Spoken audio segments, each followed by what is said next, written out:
Good morning, everyone. This is MMX Health Debunked. I am your host, Varenya. I am an orthopedic physical therapist. Today, we are going to navigate the world of bones, joints, and muscles. Almost every one of us suffer with pain in our muscle or joint throughout our life, at least once. So, today we have Dr. Vishnu Karike from Sri Radhika Hospitals to help us navigate through this journey. And one of the most major challenges someone faces in while undergoing knee replacement, వాళ్ళకి ఒకటి financial burden and ఇప్పుడు ఉన్న family structure లో children ఇద్దరు అంటే in-law sun in law లేదా daughter in law and son work కి వెళ్ళిపోవడం వల్ల గ్రాండ్ కిడ్స్ ని వాళ్ళు చూసుకుంటూ elderly patients hesitate to spend that amount on their own care. So how can we help them overcome that? Is it really costly or it can be done now? No. The surgery అనేది not really cost కాదు. So main సర్జికల్లో మనం వాడే ఇంప్లాంట్ని బట్టి మనకు surgery price అనేది variation అవుతుంటుంది. So lot of Indian make implants వచ్చినాయి. But generally the durability of the implant, the life of implant కొంచెం లో ఉంటుంది. బట్ లో ఇన్కమ్ వాళ్ళకి we can do that. Only thing ఏంటంటే వాళ్ళకి కొంచెం పోస్ట్ ఆపరేటివ్గా దాని మీద అగ్రెసివ్ వర్క్ లోడ్ వేయకుండా ఉంటే better. Otherwise we can do it lower price also. Nothing fixed అలా ఏం లేదు. ఇంత కాస్ట్ అవుతుంది, 2 lakhs చేయొచ్చు, 1.5 lakh చేయొచ్చు, 1,20,000 కూడా చేయొచ్చు. So depends on the implant what we choose. But nowadays the lot of implants are available in Indian make కూడా ఉన్నాయి. So we can do it. And nowadays we hear about alternative treatments like PRP treatments and steroid injection in the joint. How effective are they to help the patients? So జనరల్గా most of the ఈ lack of awareness తోని చాలా మంది joint pain అనగానే steroid injections జాయింట్లో తీసుకుంటారు. Even మా mother, నేను 10th అరౌండ్లో ఉన్నప్పుడు తీసుకున్నారు తను స్టిరాయిడ్ జాయింట్ పెయిన్స్కి. సో స్టిరాయిడ్ ఎలా అంటే ఒక ఫైర్ మీద కొంత వాటర్ పోసినట్టు అనమాట. సో బట్ ఆ లోపల యాషెస్ అలానే ఉంటాయి, అలానే లోపల వేడి అలానే ఉంటుంది. ఎందుకు అంటే జాయింట్ అరుగుదల ప్రాసెస్ని మాస్క్ చేయదు, పెయిన్ మాస్క్ చేస్తుంది. సో పెయిన్ తగ్గినప్పుడు జనరల్గా ఒక వ్యక్తి ఏం చేస్తారు, పెయిన్ తగ్గగానే దాని యాక్టివిటీని ఇంకా పెంచుతారు. సో రొటీన్ యాక్టివిటీ పెరిగేసరికి జాయింట్ డ్యామేజ్ అనేది కంటిన్యూగా ఉంటుంది, ఇంకా ఎక్కువ అవుతుంది. ఓవర్ పీరియడ్ ఆఫ్ టైం మళ్ళీ సెకండ్ ఇంజెక్షన్ తీసుకోవడం, మళ్ళీ పెయిన్ తగ్గుతుంది. బట్ జాయింట్ డీజనరేషన్ ప్రాసెస్ అనేది కంటిన్యూషన్ గా ఉంటూ వీళ్ళకి మనం సర్జరీ చేసే అప్పుడు వాళ్ళకి స్టిరాయిడ్ మూలంగా బోన్స్ క్వాలిటీస్ తగ్గిపోవడం, స్ట్రెంత్ తగ్గిపోవడం, ఆస్టియోపోరోసిస్ గురవడం అండ్ ఇన్ఫెక్షన్స్ గురవడం చాలా ఎక్కువ steroid injections. So most of the times nowadays mostly nobody is giving steroid injections in to the joint. So rural ఏరియాలో ఏమన్నా ఉందో తెలియదు, but it is not advisable steroid injections in to the joint. దాని బదులు ఏం తీసుకోకుండా ఉండడం better, ఏం చేయకుండా ఉండడం బెటర్. సో స్టిరాయిడ్ మనకి లాభం కంటే నష్టాన్ని ఎక్కువ కలిగిస్తుంది. So coming to your second question, that is PRP injections. So generally medicine is a scientific evidence based practice is allopathy. So the PRP అనేది ఇంకా ఎంతవరకు ప్రూఫ్ ఉందా అనేది అంటే అకార్డింగ్ టు మై నాలెడ్జ్ అంత దానికి ఇంకా ఎవిడెన్స్ అయితే ఏం రాలేదు. సో కొంతమంది ఇస్తున్నారు, బట్ దాని మీద అంత రిజల్ట్స్ అయితే చాలా మంది అక్కడ తీసుకొని మళ్ళీ మా దగ్గరకు వచ్చిన వాళ్ళు కూడా ఉన్నారు. సో ఫైనల్ గా పిఆర్పి గురించి చెప్పేది ఏంటంటే it is not scientifically proved or scientifically evidence. Medicine is an evidence based basically. So I think I hadn't seen any journal with evidence of giving PRP. And for last in our joint health topic, sir, many of the patients who have knee pain, back pain, because it is affecting their day-to-day activity, వెంటనే medical shop కి వెళ్ళి they take a pill the pharmacist prescribes. How dangerous is that for the person? So generally this is called abuse of the painkillers, NSAIDs అంటాం, non steroid anti inflammatory drugs. ఇది చాలా over the counter abuse మూలంగా వాళ్ళకి pain, joint pain persistent తగ్గుతుంది టెంపరీగా, but joint degeneration అనేది persistent గా ఉంటుంది. దాంతో పాటు they will have secondary complications, kidney issues వస్తుంటాయి. జనరల్ గా prolonged use of the any pain killer will lead to complete renal damage. So ఈ over the counter medication without proper advice, even మేము fracture surgery చేసిన వాళ్ళు కూడా pain killer post operative గా ఒక 15-20 days ఇవ్వడానికి కూడా హెసిటేట్ చేస్తుంటాం. భయం అవుతుంటుంది వాళ్ళకి, వీడికి ఎక్కడ రీనల్ ఇష్యూ వస్తుంది, ఎక్కడ ప్రాబ్లం అవుతుంది అంటే దాంతో లాభంతో పాటు నష్టాన్ని మనం కలిగించకూడదు. సో బట్ అది it is not advisable to take over the counter medication. Let's talk about bone health, sir. So the life style changes వల్ల చాలా మందికి బోన్ హెల్త్ అనేది పాడైపోతూ వస్తుంది అన్ని ఏజ్ గ్రూప్స్ కి.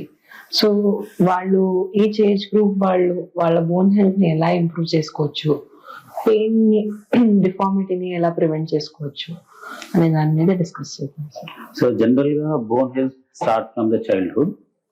So children from the rural area and children from urban and semi-urban and mega cities. So different గా వాళ్ళ life style from the beginning day 1 నుంచి కూడా లైఫ్ స్టైల్ చాలా డిఫరెంట్ గా ఉంటుంది. రూరల్ ఏరియా వాళ్ళకి ఏంటంటే they tend to have little bit definite గా వాళ్ళకి bone healthier compare to children from the urban and semi urban and towns ఏరియాకి. ఎందుకంటే వాళ్ళకి ఫిజికల్ యాక్టివిటీ ఒకటి ఎక్కువగా ఉంటుంది, రెండోది స్పోర్ట్స్ యాక్టివిటీ. జనరల్ గా రూరల్ ఏరియాలో పిల్లలందరూ కూడా అవుట్డోర్ గేమ్స్ ఎక్కువగా ఆడుతుంటారు కంపేర్ టు సిటీస్ లో ఉండే వాళ్ళకంటే. అవుట్డోర్ గేమ్ స్కోప్ చాలా తక్కువగా ఉంటుంది అండ్ ప్లే గ్రౌండ్స్ కూడా తక్కువగా ఉంటాయి. బట్ రూరల్ ఏరియాలో ప్రాబ్లం ఉండదు. Second thing sunlight exposure. Generally rural ఏరియాలో వాళ్ళకి కామన్ గా సన్లైట్ ఎక్స్పోజర్ వస్తుంది.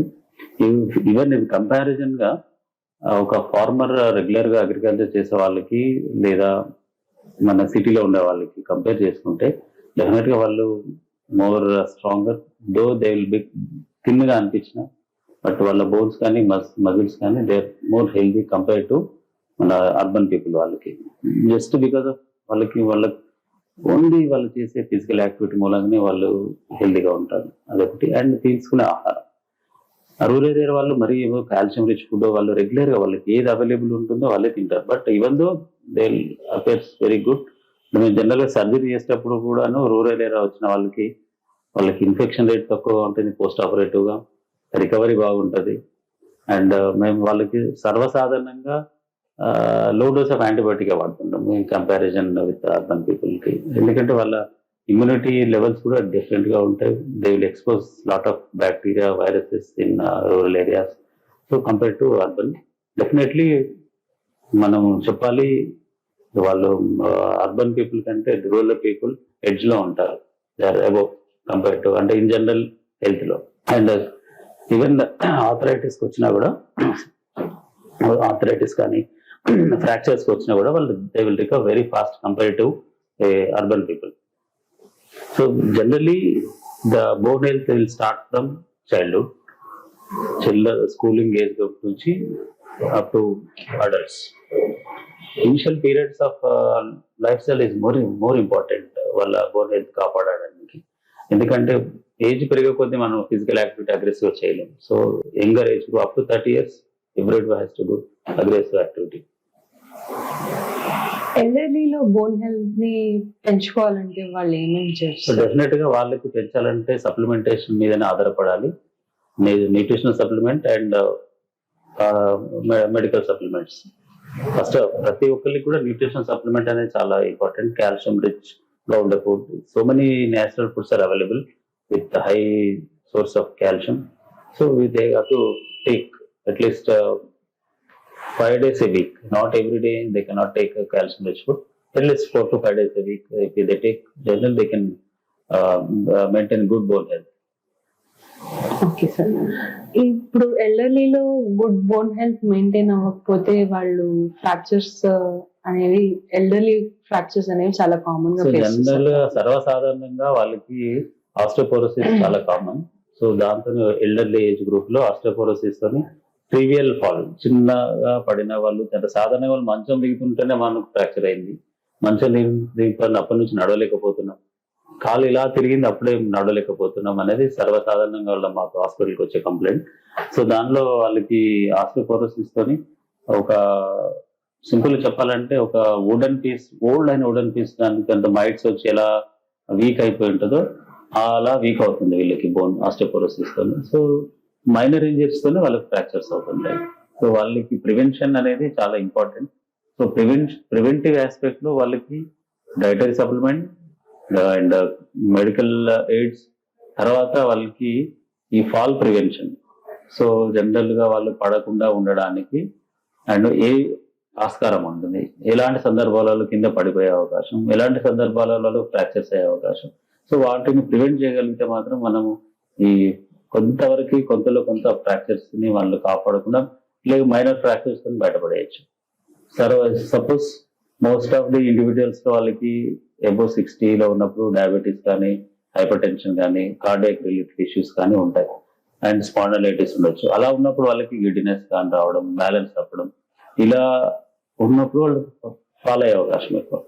సో వాళ్ళకి అసెస్మెంట్ అనేది చాలా ఇంపార్టెంట్, బ్యాలెన్సింగ్ ఇంపార్టెంట్. ఇవి రెండు ఉంటే మనం కొంచెం వరకు కొంతలో కొంత ఫ్రాక్చర్స్ ని ప్రివెంట్ చేయగలం. సో ఇప్పుడు మీరు ట్రీట్ చేసిన కేసెస్ లో ఫ్రాక్చర్ అయ్యి వాళ్ళకి సర్జరీ జరిగి వాళ్ళకి ఎంత రికవరీ పడుతుంది సార్? ఎంత టైంలో రికవర్ అవ్వచ్చు? జనరల్ గా ఒక ఫ్రాక్చర్ అయింది దాన్ని అతకడానికి depends on the bone area. Suppose wrist మణికట్టు అనుకోండి, ఒక 45 days లో అతికిపోతుంటది. జనరల్ గా 2 months తర్వాత వాళ్ళు ఫిజికల్ యాక్టివిటీ చేసుకోవచ్చు, రెగ్యులర్ రొటీన్ యాక్టివిటీస్. అదే మోచేయి మణికట్టు కొంచెం టైం 3 months 3.5 months పడుతుంది. తుంటి ఎముక 3.5 months పడుతుంది. అలానే థై బోన్ కానీ, లెగ్ బోన్స్ కానీ 3.5 to 4 months పడతాయి. So depends. 99% of the individuals కాకపోతే కొన్ని వెరీ రేర్ కండిషన్స్ లో కొంచెం ప్రొలాంగ్ అవ్వచ్చు. But overall outcome 3 to 4 months లో వాళ్ళకి నార్మల్ రిస్టరేషన్ అవుతుంటుంది fracture after surgery. And at the same time depends on multiple factors.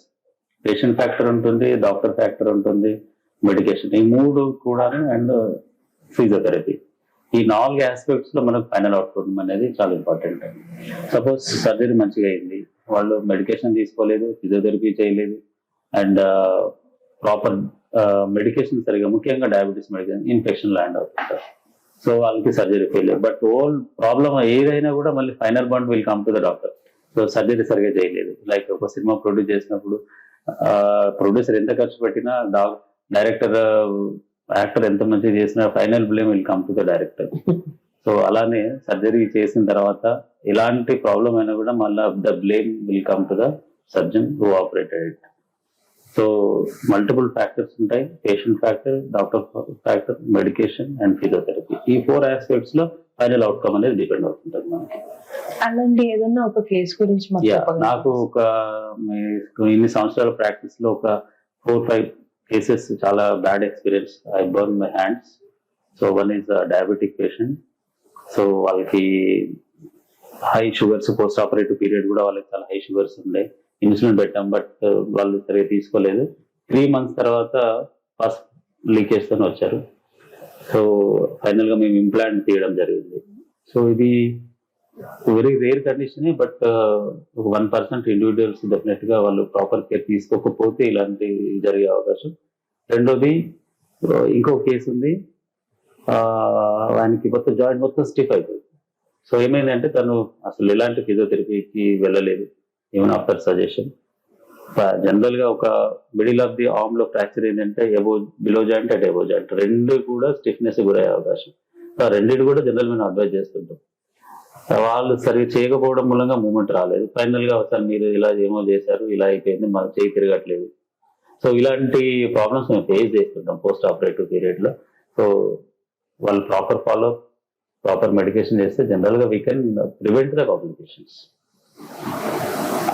మన మోకాళ్ళ మార్పిడి, తొంటి మార్పిడి కేసెస్ లో మన సక్సెస్ స్టోరీ ఏదన్నా ఉంది సార్? సో నేను ఒక 2 ఉన్నాయి. ఒక ఫ్రాక్చర్ కేసు ఉంది, ఒకటి తొంటి కీల్ మార్పిడి కేసు ఉంది. ఒక fracture case patient almost 80 years, so 80-85.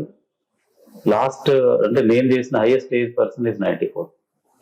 So ఆయన thin belt. So surgery post of తర్వాత ఆయన ఫస్ట్ డే నేను రౌండ్స్కి వెళ్ళేసరికి ఈజ్ రీడింగ్ ఎ బుక్.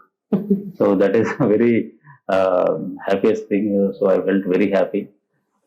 వాళ్ళ యాక్చువల్గా ఆ పేషెంట్కి వాళ్ళ నలుగురు చనిపోయారు. మన వాళ్ళు తీసుకొని ట్రీట్మెంట్ చేయించారు మన దగ్గర. ఆయన వాళ్ళు వచ్చి మధ్యలో వచ్చి చెప్పింది ఏంటంటే, సరే ఆయన బావిలో నుంచి నీళ్లు తోడుగా స్నానం చేస్తుంటాడు, ఆయన నీళ్లు తోడుకొని ఆయన స్నానం చేయగలుగుతున్నాడు చెప్పాడు. That is we felt very happy. That is I think so orthopaedics చేసిన దానికి ఒక satisfaction for that. It's very nice, sir. And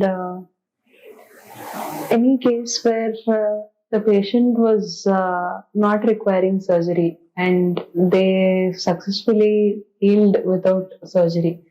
కొన్ని ఉంటాయి చెప్పాను కదా, this is called undisplaced fractures. So in general fracture healing is a natural process. Undisplaced fracture, minor crack fractures, చిన్నపిల్లలు సర్వసాధారణంగా మనం ఏమంటామంటే గ్రీన్ స్టిక్ ఫ్రాక్చర్స్ అంటాం. జస్ట్ పైన లేయర్, బోన్ పైన ఉండే పైన లేయర్ ఒకటి ఫ్రాక్చర్ అవుతుంది, ఆ పెరియాస్టమ్ అంటాం. సో అది అలా ఉన్నప్పుడు అన్డిస్ప్లేస్డ్ ఫ్రాక్చర్స్ ఉన్నప్పుడు minimal support general fracture will tend to unite. True or false? Myth breaking okay round, sir. Okay. These are some very common questions that are asked by people to orthopedic surgeons, physiotherapists, or even commonly discussed on Instagram, Facebook. Knuckles crack చేయడం వల్ల లేదా joint ని crack చేయడం వల్ల bones joints అరిగిపోతాయి అని చెప్పేది. It only నకిల్ cracking అనేది general గా ఒక జాయింట్ దగ్గర ఉండే లిగమెంట్స్ అండ్ క్యాప్సిల్ మనం ప్రెస్ చేసినప్పుడు అది ఒక రకమైన ప్రెషర్ గురై సౌండ్ వస్తుంటుంది. సో దాంతో పెద్దగా ఇష్యూ ఉండదు. ఓకే. అండ్ బ్యాక్ పెయిన్ ఉన్నప్పుడు కంప్లీట్ రెస్ట్ తీసుకోవాలంటారు, అసలు ఏ పని చేయొద్దు అంటారు? Acute back pain definitely has to take complete bed rest and take proper medication and proper rest అనేది చాలా important for acute back pain. Acute back pain అంటే సాధారణంగా వచ్చేది ఇంజరీస్ తోని కానీ, fall from the bed or sudden bending forward అయినప్పుడు వచ్చే back pain. So వాటిలో ఉన్నప్పుడు కంప్లీట్ రెస్ట్ తీసుకొని అండ్ ప్రాపర్ అడ్వైస్ తీసుకోవాలి, ఇమీడియట్ మెడికల్ అటెన్షన్ తీసుకోవాలి. కొన్నిసార్లు అవి డిస్క్ ప్రాబ్లం అయ్యే అవకాశం కూడా ఉంటుంది బ్యాక్ పెయిన్ లో. సో అలా ఉన్నప్పుడు అబ్సల్యూట్ బెడ్ రెస్ట్ తీసుకోవడం చాలా ముఖ్యం. ఎందుకంటే అలా తీసుకోకపోతే కొన్నిసార్లు it may land into chronic back. అంటే ఈ మధ్య కాలంలో జరిగే ప్రాక్టీసెస్ లో పేషెంట్స్ కి వచ్చే మేజర్ డౌట్, ఈ సర్జరీ నాకు అవసరం ఉండే చెప్తున్నారా అనేది చాలా కామన్ క్వశ్చన్స్. జనరల్ గా ఎథికల్ గా ఒక మెడికల్ ప్రొఫెషనల్ ప్రతి ఒక్కరు కూడా 100% ఇండికేషన్ ఉంటేనే చేస్తుంటారు సాధారణంగా. ఎందుకంటే మనీ అనేది మనం చార్జ్ అనేది ఒక సర్జరీకి సర్జన్ టు సర్జన్ వేరియేషన్ ఎక్కువ తక్కువ ఉండొచ్చు, కానీ అవసరం లేకుండా కూడా సర్జరీస్ చేయడం వెరీ వెరీ వెరీ రేర్. అంటే very very few. I think most I didn't come across anybody like that. Most of the times indication ఉంటేనే సర్జరీ చేస్తుంటారు. అండ్ ఒక ఆర్థోపెడిక్ సర్జన్ దగ్గర రావాలి అని అంటే పేషెంట్ కి ఉండే కామన్ మిస్కన్సెప్షన్స్ మీరు విన్నవేంటి సార్? సో జనరల్ గా అక్కడికి వెళ్తే ఒకటి ఫ్రాక్చర్ అయితే సిమెంట్ పట్టేస్తారు, చేయి వీక్నెస్ అయిపోతుంది, పడిపోతుంది, మొత్తం నంబ అయిపోతుంది అనేది ఒకటి. రెండోది ఒకవేళ రిప్లేస్మెంట్ అనుకోండి, రిప్లేస్మెంట్ వాళ్ళకి ఇన్ఫెక్షన్ అయిపోతుంది, మోకాలు మొత్తం పాడైపోతుంది అనేది. తర్వాత రాడ్ వేస్తారు, రాడు కరిగిపోయే రాడు ఉంటుంది అనేది ఒక ఆలోచనతో వస్తుంటారు, కానీ కరిగిపోయే రాడ్ అనేది ఉండదు. Metal is not meltable. చాలా హై టెంపరేచర్ మెల్ట్ చేసి దాన్ని బాడీ చేస్తుంటారు. అలాంటిది కరిగిపోయే రాడ్ ఏమని కొంతమంది వస్తుంటారు. సో చాలా సాధారణంగా వాళ్ళు భయపడకుండా వచ్చేది ఏంటంటే మోస్ట్ ఆఫ్ ద టైమ్స్ ఈ రిప్లేస్మెంట్స్ గురించి ఎక్కువ భయం ఉంటుంది. ఫ్రాక్చర్ అయినప్పుడు రాడ్ వేస్తారేమో ఒక భయం, తర్వాత సిమెంట్ కట్టు వేస్తారేమో ఒక భయం. బట్ అవన్నీ కూడాను వాళ్ళకున్న అపోహలే. ఇప్పుడు అంతా చాలా అడ్వాన్స్ ఉంది, ముందట్లాగా లేదు. We can minimize the complications with regular follow whatever the treatment, whether plaster or surgery. So minimize చేయొచ్చు మనం complications only with the regular follow of the patient. That's depends on the patient factor, doctor factor and medication. All these things will come together and good outcome రావాలి అంటే ప్రతి ఒక్కరు proper గా వాళ్ళ rules play చేయాల్సి వస్తుంది. One last myth is that 20 minutes walk చేస్తున్నాము సరిపోతుంది, మాకు ఇదే ఎక్సర్సైజ్ చాలు అని చెప్పి అంటూ ఉంటారు సార్ పేషెంట్స్. సో ఇది ముఖ్యంగా మనం చాలా మంది హౌస్ మేకర్స్ లో చూస్తుంటాం. సో మేము పొద్దంతా వర్క్ చేస్తుంటాము, ఇది మాకు ఈ ఫిజికల్ యాక్టివిటీ ఎక్కువైపోయింది, ఇంకా మేము మళ్ళీ వాకింగ్ చేయాలా, అవసరం ఏముంటుంది, మేము పొద్దున్న మార్నింగ్ 6 లేచినప్పటి నుంచి ఈవినింగ్ 8 వరకు వర్క్ చేస్తూనే ఉంటాం, కిచెన్ లో వర్క్ చేస్తాం, హౌస్ వర్క్ అంతా మేమే చేస్తున్నాం, మేడం కూడా పెట్టుకోలేదు. ఇట్ ఇట్స్ ఎక్సర్సైజ్ అనే ఒక మిస్కన్సెప్షన్ అది. మనకు ఫిజికల్ యాక్టివిటీ మామూలుగా 3 stages లో ఉంటుంది. సో మైల్డ్, మోడరేట్, సివియర్ అని. మైల్డ్ అంటే జనరల్ గా ఒక ఇద్దరు ఫ్రెండ్స్ ఎలా కాఫీ తాగుతూ సిగరెట్ తాగుతూ మాట్లాడుతూ వెళ్తుండేటువంటిది, that is mild physical activity, walking చేస్తూ. సో అది నత్తనడక అంటుంటాం, దాంతోనే ఉపయోగం ఏం లేదు, నష్టం తప్ప. రెండోది మోడరేట్ ఎక్సర్సైజ్. సో మనం వాక్ చేస్తున్నప్పుడు మన హార్ట్ రేట్ అనేది అంటే జనరల్ గా ఏజ్ ని బట్టి దానికి మ్యాచ్ అవ్వాలన్నమాట. సో 80% హార్ట్ రేట్ మనం టార్గెట్ రీచ్ అవ్వాలి, అంటే high level of the heart rate. అలా అయినప్పుడు మనము అన్ని వైటల్ ఆర్గన్స్ కూడా వాటి యొక్క ఫంక్షన్ కెపాసిటీ పెరుగుతుంది. సో అది మోడరేట్ ఎక్సర్సైజ్. అండ్ మనం కంఫర్టబుల్ గా మాట్లాడగలుగుతుంటాం. సపోజ్ ఇప్పుడు మనం మాట్లాడుతున్నట్టుగా అంత లేకుండా కొంచెం కంఫర్టబుల్ గా మాట్లాడతాం. బట్ హై ఇంటెన్సిటీ వర్కౌట్ లో ఒక 1-2 seconds కంటే కూడా ఎక్కువ మాట్లాడలేము. దట్ జనరల్ స్పోర్ట్స్ పీపుల్ చేస్తుంటారు. అది that is called high intensity. But most of the people మనం అందరికీ రిక్వైర్ అయ్యేది moderate exercise. That is enough. Moderate exercise 35 minutes per day with 80% of targeted heart rate reach అవ్వాలి. అయినప్పుడే మనం దాన్ని physical activity కింద కన్సిడర్ చేయాలి.